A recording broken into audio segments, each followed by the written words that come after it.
So this was hinted at the last Spider-Man, where Jamie Foxx was like, man, there's got to be a black Spider-Man.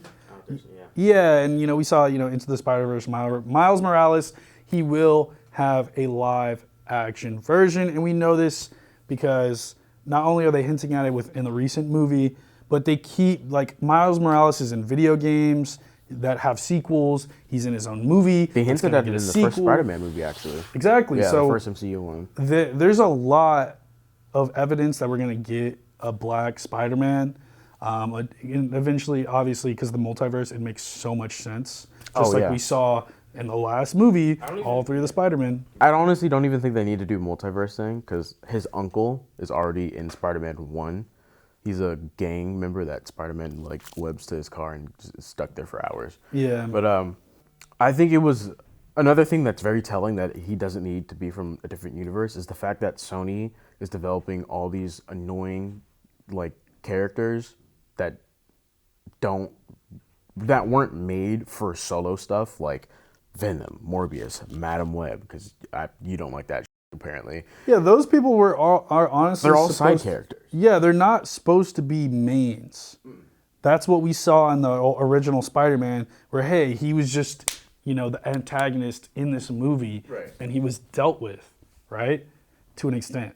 So now they're just basically making Venom a movie, and you can see that they can't really carry the content because it's only like an hour and a half. Like, there's not much you can do with Venom because he's supposed to be a villain. Yeah, they recycled the same thing. Fucking Venom fights another blob of goo again and wins.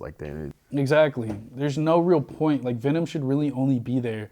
If they want to make him a good guy in MCU, okay, but he should only come in at like certain points, and he doesn't really need his own movies. But again, that's Sony, not Marvel, completely different entities. They do their own creative things.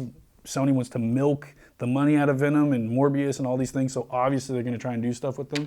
So I get it.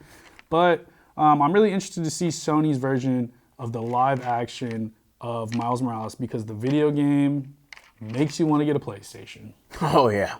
Yeah. So, I mean, this would be a joint venture from Sony and Marvel Studios.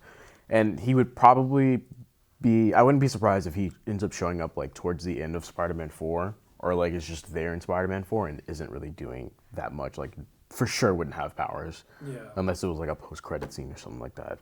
I'm just excited to see what they're going to do with Miles and how different it's going to be from the PlayStation. Because if it's a carbon copy, then people are going to be kind of annoyed. But I mean, I just want to know who's going to play him. Oh, they probably haven't even started casting. I think if anybody, it'd be the dude, the kid from Blackish. My dad's too old. No, the one that was younger. Still too old. How? That movie wouldn't be filming for another year. And then that kid's like a teenager right now, right? Right. Miles is supposed to find Peter at 13. They're not going to do an origin story for him. They don't need to do an origin story for him. But Miles doesn't get his powers. Well, they don't need to do it. Like, his story can be followed through. His origin could be followed through Peter's next Spider-Man trilogy, but Miles is not supposed to find Peter until he's like 13 or 14 years old. That kid from Blackish is like 16. He's going to be an adult by the time they actually get him to where they need it, the time they get him in front of camera. We'll see. Comment down below what you guys think. We'll see you next time. Peace.